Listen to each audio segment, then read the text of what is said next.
Hello and welcome to Robocop 2 on the Commodore 64, and yeah, I'm not quite sure about this game, whether it was a conversion from the NES or not. It's got a sort of console feel to it. I've seen some people compare it. It sort of looks more like an Amstrad sort of game, but it always reminds me of a NES game. But I could be wrong about that. But anyway. When this game came out, it came out around about the same time as the 64 console, the C64 GS.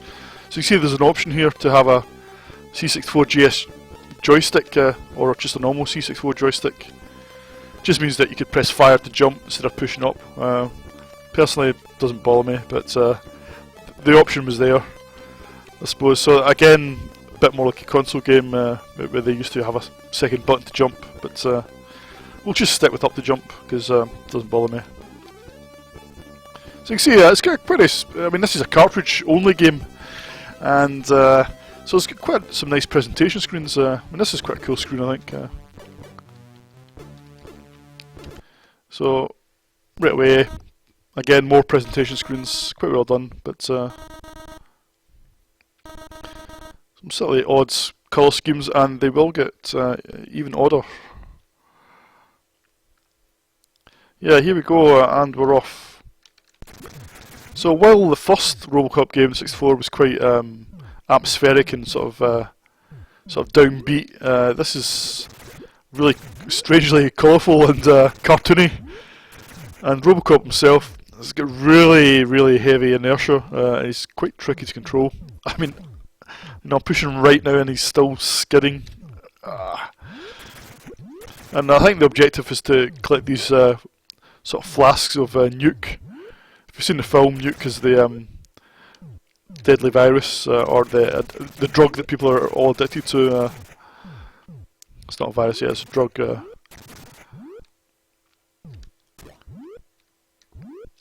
So the game, again, it's a mixture of sort of platform sections and sort of crosshair shooting sections. But and it's quite a bit of flicker in the game. Again, gives it more of a sort of console feel.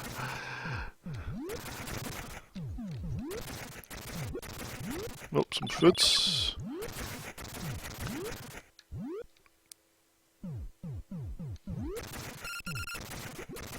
The sound effects are okay. They're a bit basic, but okay. I don't know. I have no idea how to get this nuke down here. I just can't seem to. It must be impossible to get that. I just don't know. Oops! And believe it or not, this is probably one of the easier sections. Some of the later levels are really difficult. I mean, I just cannot get anywhere. Just trying to. It's just really frustrating. I mean, he's got so much inertia. I mean, it's great in a way because there's so much weight to it, and it is Robocop. You know, he would have a little weight, but it's really tricky. Oops, yeah, bugger. Right, and so it sends you way back. I think it's back at the start of the level, I think.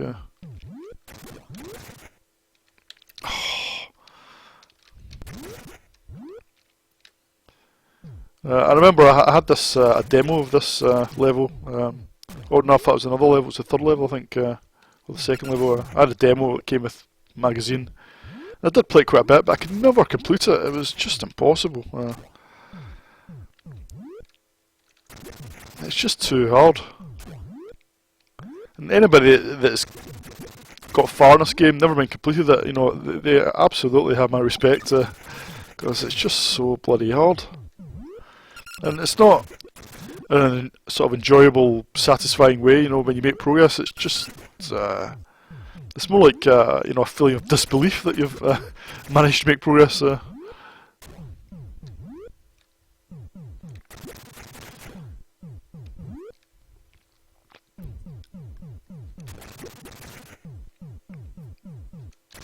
Oh no!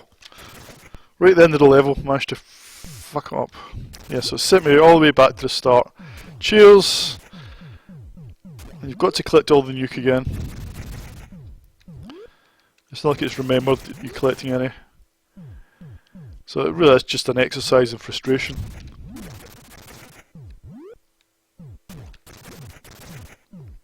You've got to collect so much, I think, in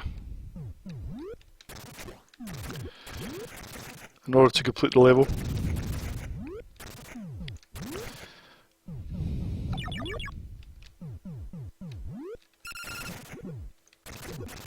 Yeah, there's just no way to get that.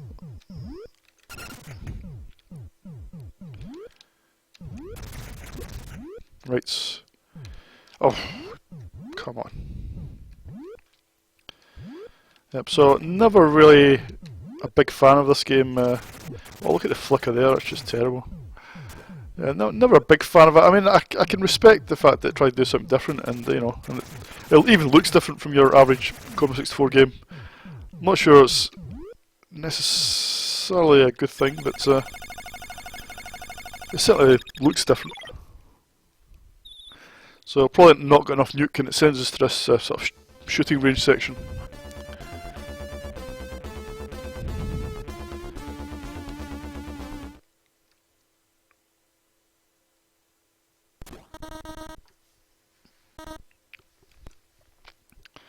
And the shooting range sections are actually quite well done, I think. Again, just destroy the nuke and don't shoot at innocent people.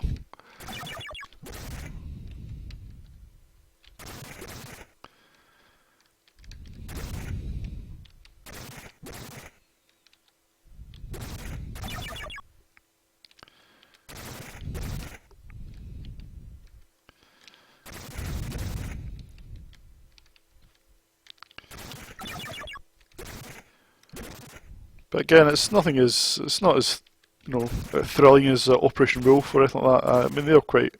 I mean, that was quite a thrilling conversion on the 64. You know, quite enjoyable to play. But this isn't really quite as entertaining.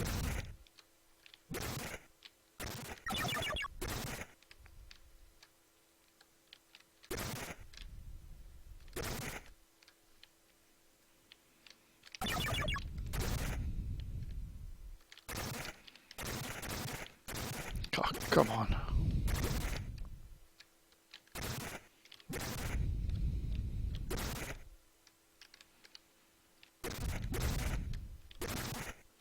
They could have done with some music or something. It's a bit sparse, really. Not that, I mean, the cartoon atmosphere the cartoon graphics sort of destroy the sort of violent atmosphere that the game, should really have.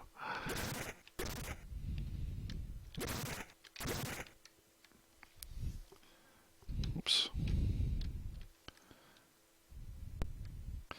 So yeah, I'm not sure the graphics are really appropriate, but I tried to turn Robocop into a sort of cutesy platformer. I'm not sure that's really a good call, but so we're on to the next level, which I think it's the level I used to have a demo of, and it's bloody torture. It really is. Ah! Got to avoid these sparks, got to avoid the crushers. Ah, and all these cogs kill you. It's just horrendous. Oh, it's game over in a rather humorous screen with Robocop disassembled. Yep, so that's Robocop 2 for you. Strange, cutesy platform game. Nice that it's on cartridge, and there's some nice presentation screens. I mean, this is quite a nice sort of look tune here. But yeah, strange cartoon graphics, okay sound effects, gameplay just too hard, way too hard. So I'll give this 5 out of 10, and probably been generous, to be honest. I mean, it got quite good reviews when it came out, but I could never get on with this game at all. I just don't like it. Just way too hard. Just not enjoyable at all.